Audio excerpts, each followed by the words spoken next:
Short notice में आप आज इस बहुत ही महत्वपूर्ण प्रेस कॉन्फ्रेंस में आए हैं। आज हमने राहुल गांधी जी के प्रेस कॉन्फ्रेंस को देखा और ये कोई पहली बार नहीं है कि राहुल गांधी किसी संवैधानिक संस्थान के ऊपर हमला करते हुए नजर आए और महाराष्ट्र या कर्नाटक के चुनाव को कटघरे में खड़े करते हुए नजर आए। आज के राहुल गांधी के प्रेस कॉन्फ्रेंस के दो हिस्से हैं। एक तकनीकी हिस्सा है, टेक्निकल व्यू पॉइंट है, कितने वोटर, कितने लोगों ने वोट दिया, किस प्रकार वोटिंग हुई, वोट का तरीका किस प्रकार का है, उसको लेकर राहुल गांधी जी के मन में कुछ संदेह है। और दूसरा जो हिस्सा राहुल गांधी जी के आज के प्रेस वार्ता का है वो राजनीतिक है, क्योंकि भारतीय जनता पार्टी को उन्होंने घेरने की कोशिश की है। भारतीय जनता पार्टी के खिलाफ भी उन्होंने अनर्गल कहा है। मैं मानता हूं कि जो तकनीकी विषय है वो कंसर्न डिपार्टमेंट अर्थात चुनाव आयोग, मैंने अभी कुछ देर पहले मीडिया में भी देखा है, चुनाव आयोग ने भी कुछ जवाब दिया है। उस विषय में भी मैं अपने प्रेस कॉन्फ्रेंस में लाऊंगा क्योंकि वो अभी पब्लिक डोमेन में है। मगर तकनीकी विषयों को अलग रखते हुए एक वृहद विषय को लेते हुए, राजनीतिक विषय को लेते हुए मैं इस प्रेस कॉन्फ्रेंस को संबोधित करता हूं। पहली बात है कि राहुल गांधी और कांग्रेस पार्टी ने आज तक उन राज्यों में कोई भी प्रेस कॉन्फ्रेंस नहीं किया जिन राज्यों में उनको जीत मिली है। ये जो मीठा मीठा गपगप और कड़वा कड़वा थू थू, यह जो सिलेक्टिविटी है कि हम सिलेक्टिव आउटरीच दिखाएंगे, यह भी भारत की जनता देख रही है। आप हिमाचल में जीतते हैं तो उस समय तो नहीं कहते हैं कि इलेक्शन कमीशन ने अच्छा काम किया, उस समय तो आप नहीं कहते हैं कि इलेक्शन कमीशन ने कहीं ना कहीं फर्जीवाड़ा किया, उस समय आप फर्जीवाड़ा आपको नजर नहीं आता है या आप बधाई भी नहीं देते हैं, उस समय आप न्यूट्रल हो जाते हैं। आप तेलंगाना में जीतते हैं, आपका मुख्यमंत्री बनता है तेलंगाना में, भारतीय जनता पार्टी हार जाती है, उस समय का कोई भी प्रेस कॉन्फ्रेंस आप दिखा दीजिए कि राहुल गांधी ने कहा हो कि तेलंगाना में इलेक्शन कमीशन ने फर्जीवाड़ा किया है। उस समय किसी के ऊपर कोई प्रश्नवाचक चिन्ह नहीं उठाते। जब आपको 99 सीट मिलती है लोकसभा के चुनाव में तो आप पूरे देश में सेलिब्रेट करते हैं और कहते हैं देखो हमारी जीत हो गई। कैसे? यदि देश का लोकतंत्र हार गया, यदि देश का चुनाव आयोग ही कॉम्प्रोमाइज्ड है आपके कहने के मुताबिक, तो आप सेलिब्रेट किस बात का कर रहे हो कि हम जीत गए हैं, हमें अधिक सीटें मिली है। तो कहीं ना कहीं एक सिलेक्टिव आउटरीच कांग्रेस पार्टी और राहुल गांधी में देखने को मिलता है। दूसरी बात है, राहुल गांधी का फ्रस्ट्रेशन की यह चरम सीमा है और मैं बहुत सोच समझ कर बोल रहा हूं। आज जिस प्रकार के शब्दों का प्रयोग किया गया है, मैं तकनीकी विषय पर तो आऊंगा, मगर आज पहली आपत्ति में दर्ज करता हूं कि चुनाव में हार जीत ये लगी रहेगी। सबसे बड़े समय के लिए यदि विपक्ष में किसी पार्टी ने समय बिताया है तो मेरा मानना है जनसंघ भारतीय जनता पार्टी है। हमारी पार्टी ने सबसे बड़े कालखंड के लिए विपक्ष के रूप में जिम्मेदारी संभाली, मगर कभी भी कोई भी ऐसा वाकया नहीं हुआ। कई बार हमने भी प्रेस कॉन्फ्रेंस किया है, मगर कभी भी ऐसा नहीं हुआ कि इलेक्शन कमीशन के, चुनाव आयोग के अधिकारियों को धमकाने का काम हमारे किसी नेता ने किया हो। आज के शब्द क्या थे राहुल गांधी जी के? राहुल गांधी जी के शब्द थे, यदि मेरे प्रेस कॉन्फ्रेंस के ऊपर जवाब नहीं आया तो there will be serious consequences, बहुत घातक परिणाम होंगे। सीरियस कॉन्सिक्वेंसेस को अगर हम ट्रांसलेट करते हैं तो हिंदी में अनुवाद बनता है घातक परिणाम होंगे। क्या घातक परिणाम होंगे? उन्होंने यह भी जस्टिफाई किया कि एक दिन ऐसा आ सकता है कि जब हम ऑपोजिशन वाले, अभी भी उनके मुंह में खुद ही कांग्रेस पार्टी के सर्वोच्च नेता के मुख से यह नहीं निकल रहा है कि एक दिन ऐसा भी आ सकता है कि कांग्रेस पार्टी सरकार बना सकती है। He lacks confidence to that extent. उस हद तक उनके मन के अंदर कॉन्फिडेंस और विश्वास नहीं है कि कांग्रेस पार्टी कभी भविष्य में सरकार बना सकती है। वो आज भी कह रहे हैं कि ऐसा समय आ सकता है कि भविष्य में ऑपोजिशन कभी सरकार बना सकती है। तब चुन चुन कर एक एक अधिकारी को, वो कितना भी बड़ा क्यों ना हो, उसको छोड़ा नहीं जाएगा। ये किसकी भाषा है? ये एलओपी की भाषा है या एक, मैं तो खराब शब्दों का प्रयोग, अमर्यादित शब्द का प्रयोग करना कदाचित नहीं चाहूंगा, या सड़क चलते किसी ऐसे व्यक्ति की जो रोड रेज में बोलता है। This language is the language of election rage, कि आपके गाड़ी का एक्सीडेंट हो गया है, आपके पार्टी का एक्सीडेंट हो गया है बिकॉज ऑफ नॉन परफॉर्मेंस, और आप इलेक्शन रेज में आ गए हैं। जिस प्रकार रोड रेज का हम केस देखते हैं, राहुल गांधी जी का ये इलेक्शन रेज है। ये कई महीनों से चल रहा है। जब आप कहते हैं कि चुन चुन के मैं छोड़ूंगा नहीं, मैं बर्बाद कर दूंगा ऑफिसर्स को, this is not the language. मैं सत्ताधारी पार्टी का प्रवक्ता हूं। मेरे बगल में आदरणीय केके जी बैठे हैं, ये सत्ताधारी पार्टी के प्रवक्ता हैं। मुस्कुराकर हमें इन प्रश्नों का उत्तर देना होगा। एक क्षण के लिए भी हमारे मुख पर एरोगेंस और अहंकार नहीं होना चाहिए। हम कौन हैं? हम नौकर हैं, हम जनता के सेवक हैं, चाकर हैं हम। ये जो हम आज बैठे हुए हैं इस चेयर पे और बात कर रहे हैं, जनता जनार्दन ने वोट दिया है उनकी नौकरी करने के लिए। बाबा साहेब अंबेडकर द्वारा बनाए गए संविधान के पन्नों में इलेक्शन कैसा होगा, कैसे कंडक्ट करेगी चुनाव आयोग उस इलेक्शन को, इस विषय में पूरी जानकारी है।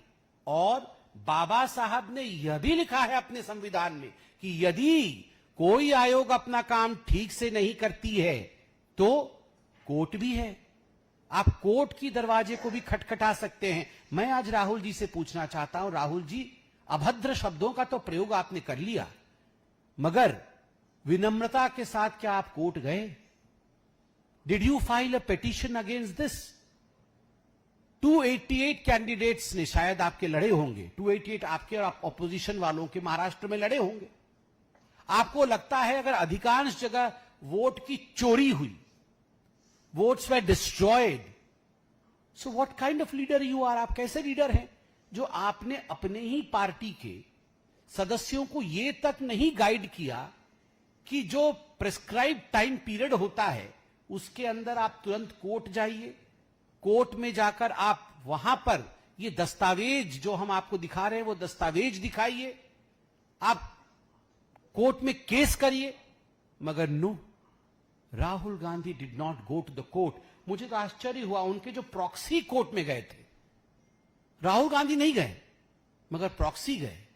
जो प्रॉक्सी कोर्ट में, हाई कोर्ट में गए थे, what did the high court से?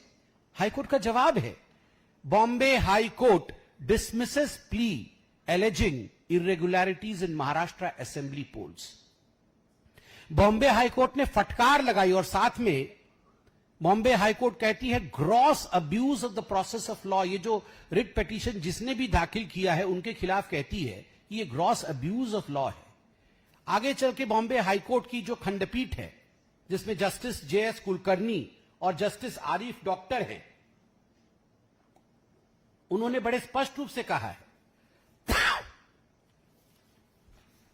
The court found no evidence of fraud और illegal voting and emphasized that the petitioner had failed to demonstrate any personal legal injury or enforceable right. We do not find a scratch of legal grievance, much less legal injury. कोई legal injury नहीं हुई है, कोई legal grievance नहीं हुआ है, और court ने उसे डिसमिस कर दिया। चलिए, आप कोर्ट नहीं गए।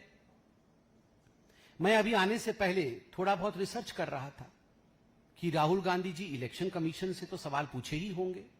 ये आज जो हार्वर्ड स्टाइल में प्रेस कॉन्फ्रेंस कर रहे थे, प्रोफेसर की तरह घूम घूम कर, वो क्या है पीछे पीपीटी बना करके हार्ड वर्क कर लेते तो ये हार्वर्ड स्टाइल का प्रेस कॉन्फ्रेंस नहीं करना पड़ता। ये जो हावार्ड स्टाइल का प्रेस कॉन्फ्रेंस कर रहे थे, तो क्या उससे पहले वो इलेक्शन कमीशन गए? मालूम पड़ा कि जो केपीसीसी है, कर्नाटका प्रदेश कांग्रेस कमेटी है, वो गई थी अभी इलेक्शन कमीशन। 3 तारीख को गई थी इसी महीने के। इलेक्शन कमीशन ने उनको 6 तारीख को कहा कि आप 8 तारीख को आइए, हम आपको सुनेंगे। मगर 7 तारीख को ही राहुल गांधी जी वो आ नहीं गए सुनने। कल सुनना था, कल जाना था कमीशन के पास, मगर 7 तारीख को ही प्रेस कॉन्फ्रेंस कर दिया। केवल इतना ही नहीं, महाराष्ट्र के चुनाव के विषय में बात हो रही है। महाराष्ट्र के चुनाव को लेकर जब नवंबर 2024 में राहुल गांधी जी ने पहली बार आपत्ति दर्ज की, तो दिसंबर में ही इलेक्शन कमीशन ने चिट्ठी लिख के बुला लिया था कि राहुल जी आप आइए ना, you come and have a discussion with us. वो चिट्ठी भी मैं लेकर आया हूं। मैं ये चिट्ठी इसलिए लेके आया हूं क्योंकि ये चिट्ठी पब्लिक डोमेन में है और ये किसी और देश का इलेक्शन कमीशन नहीं है, ये हमारे देश का ही इलेक्शन कमीशन है। तो यदि पब्लिक डोमेन में वो चिट्ठी है, और उस चिट्ठी में क्या लिखता है election commission? In view of your article published in a newspaper on 7/6/2025, ये हाल की बात है। कई चिट्ठियां लिखी है इलेक्शन कमीशन में, मैं एक चिट्ठी का उदाहरण दे रहा हूं। 7/6/2025 को एक बड़े अंग्रेजी अखबार में राहुल गांधी का महाराष्ट्र के चुनाव को लेकर आर्टिकल छपा था। उस आर्टिकल में वही बातें की गई थी जो बातें आज उन्होंने प्रेस कॉन्फ्रेंस में की है। तो चुनाव आयोग ने कहा था कि माननीय राहुल जी, ऐसा है कि नवंबर 2024 में महाराष्ट्र का चुनाव हुआ, दिसंबर में भी आपने यही सब आरोप लगाए थे, तो हमने आपको दिसंबर में ही बुलाया था। चलिए कोई बात नहीं, आप नहीं आए। यहां पर इलेक्शन कमीशन ने कुछ डाटा दिया है, ये पब्लिक डोमेन में डाटा है। ये डाटा है कि कुल मिलाकर के 1,08,026 BLA है, बूथ लेवल एजेंट है महाराष्ट्र के अंदर सभी पार्टी के। BLA का काम क्या होता है? BLA का काम होता है कि इस घर में बहुत सारे वोटर हैं। अरे कैसे हो सकता है इस घर में इतने सारे वोटर? चलो कंप्लेंट करो BLO को, मतलब ऑफिसर को, जो बूथ लेवल ऑफिसर होता है। ये BLA पॉलिटिकल पार्टी अपॉइंट करती है और BLO इलेक्शन कमीशन का ऑफिसर होता है। अरे इसका नाम सही नहीं है, इसके पिताजी का नाम तो गलत है, चलो कंप्लेंट करो, ठीक करवाते हैं। अरे ये तो 18 साल की नहीं है, ये तो 60 साल की है, इलेक्शन कमीशन को हम कंप्लेंट करते हैं। ये BLA का काम होता है। कितने BLA हैं महाराष्ट्र में कांग्रेस पार्टी के? 28,420। 420 नहीं, 28,420। 28,420 BLA। 28,420 BLA होने के बाद भी ये सारे BLA क्या कर रहे थे? ये सारे BLA क्या कर रहे थे? ये सोए हुए थे।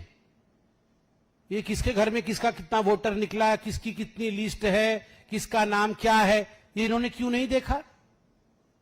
फिर इलेक्शन कमीशन लिखती है कि चलिए आप ऐसा करिए, आप बहुत बिजी व्यक्ति हैं, तो आप अपनी सहूलियत बताइए कि आप सब डॉक्यूमेंट लेके हमारे पास आइए, अपनी सहूलियत बताइए, और ये हमारा एड्रेस है, ये हमारा ईमेल आईडी है, अपना समय और स्थान दे दीजिए, वहां बैठ के चर्चा हो जाएगी, क्या आपके प्रॉब्लम है उनका हम समाधान और उत्तर दे देंगे। मगर राहुल जी ने, मुझे नहीं पता ईमेल किया कि नहीं, मगर अभी तक इलेक्शन कमीशन से समय लेकर मिलने का काम नहीं किया। आज एक प्रेस कॉन्फ्रेंस किया, नंबर 1। नंबर 2, आज मैं देख रहा था इलेक्शन कमीशन का कुछ चिट्ठी भी आया है, वह भी आपने देखा है, यह आज की ही चिट्ठी है इलेक्शन का। मुझे कैसे मालूम पड़ा कि केपीसीसी ने चिट्ठी लिखी थी मिलने के लिए और 8 तारीख का टाइम मिला था इलेक्शन कमीशन का? ये इस चिट्ठी से मालूम पड़ा, जो हर वेबसाइट में आज मौजूद है इलेक्शन कमीशन के, और आज आप लोग भी दिखा रहे हैं। इस चिट्ठी के 2 भाग हैं। दूसरे भाग में इलेक्शन कमीशन ने राहुल गांधी जी को कहा कि अच्छा, आपके पास बहुत सारी डेटा है जो आपने आज प्रस्तुत किया है कि इतने लोगों का नाम कट गया, इतने लोगों का नाम जुड़ गया, इत्यादि इत्यादि, तो हम तैयार हैं जांच करने के लिए। मगर जांच का एक प्रोसीजर होता है कि ये जो सारी कागजें आप देख रहे थे, मोटी मोटी कागजें बंडल बंडल लेके घूम रहे, ये सारी जो कागजें हैं, आप ओथ में कि मैं राहुल गांधी, फलाना ढिकड़ा मेरा एड्रेस, मैं ओथ पे कहता हूं कि ये सब कागज मेरे पास है, मैं इन्हें सत्यापित करता हूं, आप इसकी जांच करिए। इसको सत्यापन करना होता है। पार्लियामेंट में भी मैं कोई भाषण दे दूं तो ऑपोजिशन अगर कह दे कि यह सांसद ठीक नहीं बोल रहे हैं तो मुझे सत्यापित करना पड़ेगा पार्लियामेंट में। I have to place on record कि जो मैं बोल रहा हूं वो सत्य बोल रहा हूं, क्योंकि हम सब अंडर ओथ हैं, तो हमको सत्यापित करना पड़ेगा। राहुल गांधी देश के लीडर ऑफ अपोजिशन है, उन्होंने एक संवैधानिक संस्था के खिलाफ कुछ आरोप लगाए, उनका डेमोक्रेटिक राइट है, मगर जो हमारी संवैधानिक सत्यापन है, जो संविधान कहती है, वो कहती है कि रूल ऐसे है, कंप्लेंट किया है तो अंडर ओथ आप लिख के दीजिए कि ये कागज है, मैं ये डिपॉजिट कर रहा हूं, मेरे को ये कागज इस सोर्स, ठीक सोर्स है, आप इसका इन्वेस्टिगेशन कीजिए। जब आप लोगों ने राहुल गांधी से पूछा कि आप ओथ में देंगे, तो राहुल गांधी बोलते हैं मेरे शब्द ही मेरे ओथ है, my words are my oath. बहुत बड़ा बाहुबली है। माई वर्ड्स, मेरे शब्द ही मेरे शासन है। यही हम चाकर हैं, हम नौकर हैं लोगों के, और ये राजा हैं। मेरे शब्द ही मेरे शासन है। ये तो इस फिल्म में डायलॉग था ना, मेरे शब्द ही मेरे शासन है। मैं बोल दूंगा वही शासन होगा। आप गांधी परिवार के हो सकते हैं, आप गांधी जी नहीं हैं। तो नकली गांधी परिवार के लोग ये न सोचे कि उनके शब्द ही देश का शासन है। देश का शासन बाबा साहेब अंबेडकर जी द्वारा लिखे हुए संविधान में है। The words of the constitution of India is the शासन ऑफ दिस कंट्री। संविधान की भाषा ही इस देश की मर्यादा है, इस देश का शासन है। राहुल गांधी के वर्ड शासन नहीं। राहुल गांधी कहते हैं मेरी क्रेडिबिलिटी है। काहे चीज की क्रेडिबिलिटी है? आपके वर्ड ही आपके शासन थे। कुछ दिन पहले तो आप कह रहे थे चीन ने हमारे 2000 या 4000 स्क्वायर किलोमीटर, पता नहीं कहीं 2000 बोलते थे, कहीं 4000 बोलते थे, 2000-4000 स्क्वायर किलोमीटर जमीन हड़प ली है भारत की। सुप्रीम कोर्ट ने ठिकाने लगा दिया। सुप्रीम कोर्ट ने सवाल पूछ लिया कि are you a true Indian? आप सच्चे भारतीय हैं क्या? इस प्रकार के शब्द आप बोलेंगे? जिस देश के थाली में खाना खाते हैं उसी देश में छेद करेंगे। इनडायरेक्टली तो यही पूछा गया कि इस देश की आर्मी के ऊपर आप सवाल उठाएंगे? Are you a true Indian? और प्रियंका वाड्रा जी कहती है हु आर द जजेस? हु आर द जजेस? वो कौन है ये सब कहने वाले? वाह, मतलब दोनों भाई बहन मिलके मेरे ही शब्द मेरे शासन है। ये गांधी परिवार सोचते हैं कि हाँ तानाशाही, बिल्कुल ठीक कह रहे हैं कि जी तानाशाही है। सुप्रीम कोर्ट के जज भी नहीं कह सकते हैं। इलेक्शन कमीशन भी प्यार भरा पत्र लिखा है कि आइए चर्चा करेंगे। Who are they? Consequences face करना पड़ेगा। क्या है ये? क्या है ये? बाहुबली है आप? ऐसा नहीं चलता है। और तो और रफाल के विषय में 3-3 बार कान पकड़ करके माफी मांगनी पड़ी थी। लगभग सुप्रीम कोर्ट में उठक बैठक की नौबत आ गई थी। लिखित रूप में एफिडेविट दे के आपको सुप्रीम कोर्ट से माफी मांगना पड़ा था कि सुप्रीम कोर्ट के विषय में जो गलत टिप्पणी और झूठी टिप्पणी आपने की थी उसके लिए मैं माफी मांगता हूं। ये सुप्रीम कोर्ट के लिए किया था। वीर सावरकर को जिस प्रकार के शब्दों के प्रयोग से अपमानित किया, आज उसके लिए भी माफी मांगना पड़ रहा है। तो राहुल जी राफेल में कान पकड़ के उठक बैठक, वीर सावरकर के लिए कान पकड़कर उठक बैठक, चीन के लिए कान पकड़कर उठक बैठक, तो आपकी क्रेडिबिलिटी है कहां? कितनी क्रेडिबिलिटी आपकी है कि आपके शब्द ही आपके ओथ हो जाएंगे? You do not have credibility, you lack credibility. Your oath has no meaning, your words have no meaning. That's the reason as to why you have to give an affidavit to the election commission. जो आपसे मांगा गया है वो देश का संविधान है। संविधान के अनुरूप लिखित रूप में दीजिए और जांच करवाइए, तभी जाके असलियत सामने आपकी आएगी। दूसरी बात, और मैं कड़े शब्दों में कहना चाहूंगा, अभी तक तो बहुत आराम से कह रहा था। राहुल गांधी जी ने कहा ये Bharatiya Janata party anti incumbency मिटाने के लिए बहाने ढूंढ के लाती है। पुलवामा जैसा बहाना।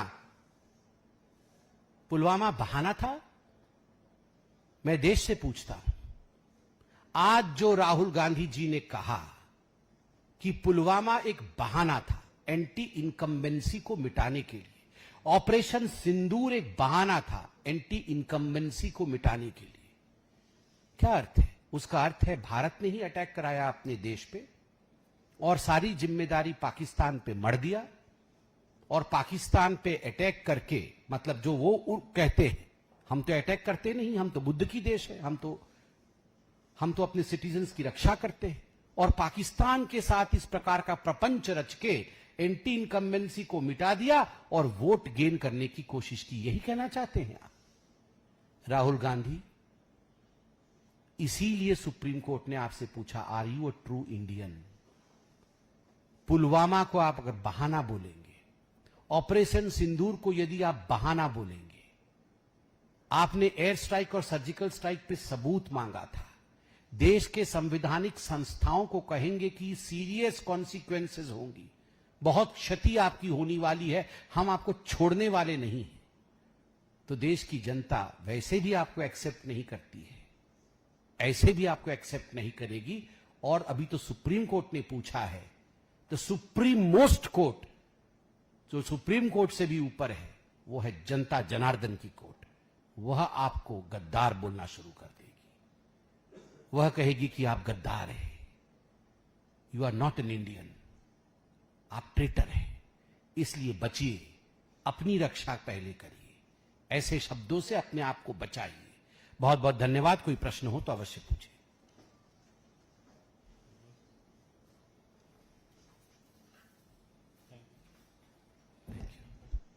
संबित जी बार बार वो इलेक्शन कमीशन से इलेक्ट्रॉनिक डाटा मांग